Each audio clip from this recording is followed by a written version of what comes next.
Good morning. This was the scene at my house a few weeks ago. Courtesy of Auntie Frances, my sister, obviously getting me back for something in my past with her, had gifted her niece, the 7-year-old in this picture, an incredibly complicated craft project. And in the note she sent, "It's to fuel her artistic talents. You know how much she loves it." Whew. We opened the box, and within seconds, we realized we were over our heads. It was one of those situations where we didn't have the skill set, we literally did not have the tool set in our house, and we certainly didn't have the mindset to be able to approach a massive project like this. And of course, I'm pondering very quickly what to do, like a parent would. And it started really making me think, is this how a lot of destinations are feeling about what they can do about regeneration? Is it possibly something that some of you are feeling in this room today? Because yes, it is complex.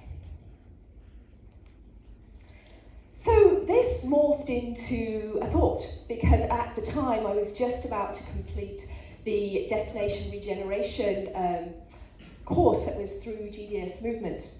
And that was a challenge because at the end of the course and the amazing learnings, we needed to wrap everything up into a project that would be able to show what we'd learned. And so the title of that Guy posed for us was it needed to be innovative. And of course it took my breath in and, oh gosh, innovation is tough. But I realized innovation to me is about a new or a simple take on something, on an observed problem.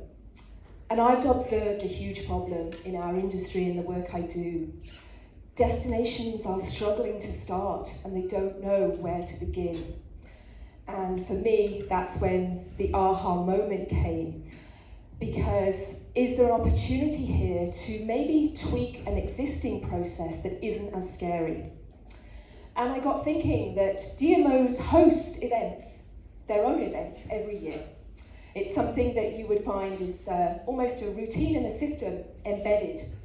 So is there a way to be able to tweak that and to start to bring in regeneration and the practices we need without starting from scratch? So it's really about simplifying, improving, and collaborating on an approach. And so hence we get to this point where my dose of innovation is all about basically elevating the existing events that we have and unleashing the power of regeneration. Now, what you need to know about me is I'm quite deeply concerned about climate change, and it's something that's building in me and continuing to make changes in my life because I want to try and do some different impact. And I can be a little bit stubborn. I am a Taurus after all. So at the beginning of our snow season, which can come quite quickly and abruptly in Alberta, 24th of October, I needed to go from Edmonton to Lethbridge. I did not have my winter tyres and it had snowed a ton overnight. So what did I do? Because at the same time, I have pledged not to take internal flights domestically within Alberta anymore. Just a small step, but something I wanted to do. So I got on a one-way bus. Took me 11 hours because I had to go via Calgary and sit around, but I did it. And it also meant that as I had that time to process, what can I do to continue on my journey? And it's about getting educated. And so I'm taking the course in regeneration to start those pieces and to get going. What I'm also realizing through this course and many other learnings is that regeneration is really at its core about leaving somewhere better than where we started. And although it sounds very simple, in an era of a bombardment of information to us as DMO leaders and professionals, we should do this, we should do that, there's other places doing wonderful things, look at the ranking of this city, it can start to get overwhelming and you start to get your wheels turning and not really knowing where to start. And so I felt that this little quote up here really sort of summed it up for me. Even those people identified as most concerned about climate change in research studies don't know what they can do individually or collectively. It's a serious problem and it's a recipe for disengagement. And so how do we make sure that our industry is not disengaged and that we are taking the steps we need to. We need to take action, and we need to do it in a way that isn't so scary. So this is what I propose, a framework to be able to go through in our existing events. And let's have an avatar in our mind of a tourism town hall. I think most people will know what that is. And let's start utilising different elements to be able to slowly bring in regenerative practices. And by having a framework, I'm hoping that we're going to help the change management eliminate the questioning and the worry for those involved. So if you'll follow me round clockwise on this, I'll give you a brief outline. So first of all, we need to be doing capacity building. We need to be training our teams internally, as well as our external stakeholders, on what it is we're trying to achieve, and drop education in through the process of a real planned event. We also need to hopefully start off with a DMO policy, a sustainability policy that can be simple, just a one-pager that outlines some of the things we're trying to do. As simple as we're trying to eliminate single-use plastic in the events we host. And by having a policy, we can then attach this to the RFP that we send when we're looking at hosting or looking for a venue to host in.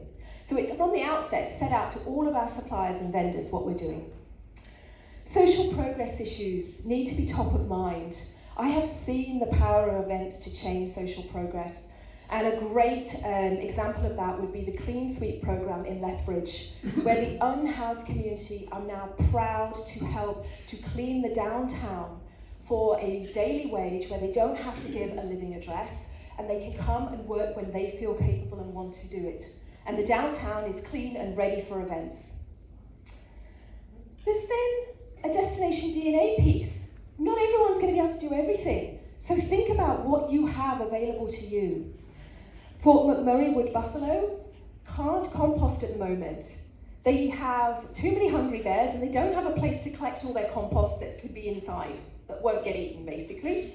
But they do have hydrogen fuel buses about to come on their streets. So you can tick the boxes that you have that work for you. Carbon measurement is important. We need to use the platforms that are out there. We've got to make sure we don't shy away from this data collection opportunity, and we need to start baselining so that we know where we're working. And then we need to tell the story of all of this. We need to be proud. We need to also show sometimes where we may have fallen down and things haven't worked for us. But we need to expose it.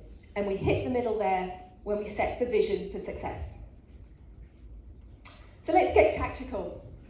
A checklist I was talking about really when I was thinking about this, something that can be in the background and we can use time and time again and iterate.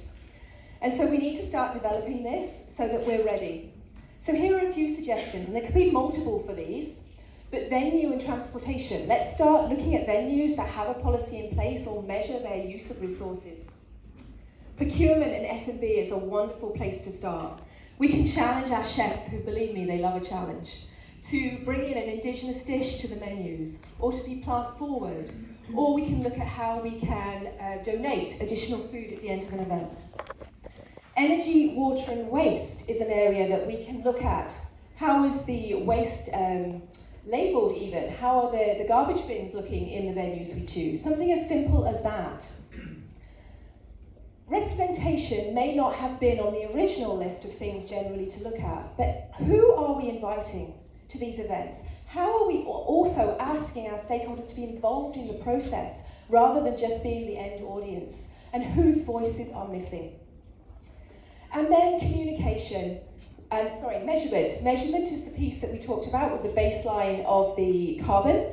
If we start to incrementally see changes, let's communicate that. Let's show that that is the way we're going and that things are improving. And ultimately, these are the outcomes we can hope if we can get on this sort of new process. We're going to build confidence across our stakeholders and our internal teams, which is an important part. Because once we start to see that we're making progress, then we'll be able to get more traction. We all like to win in this industry, as we know. And it's a huge and powerful platform because it's an event that we own and operate, so that we can make it what we need to do. Now, learning styles is something interesting here. all of us in this room are either hands-on learners or observers. We're one or the other and we're born with it. So in this process, we can have those that want to volunteer and learn by example, get stuck in, and those that want to observe can sit and be our audience, see what's happening, and then take away their own ideas to put into their processes. It's a great way of doing both. And then the best part, this is not one and done. We can start on the process and we can iterate as we go, as long as we make sure that we're honest with our feedback on what's worked, what hasn't, and what can we do. But the biggest thing is that as we become inclusive and bring more voices in, we're going to have a wider perspective as our destinations.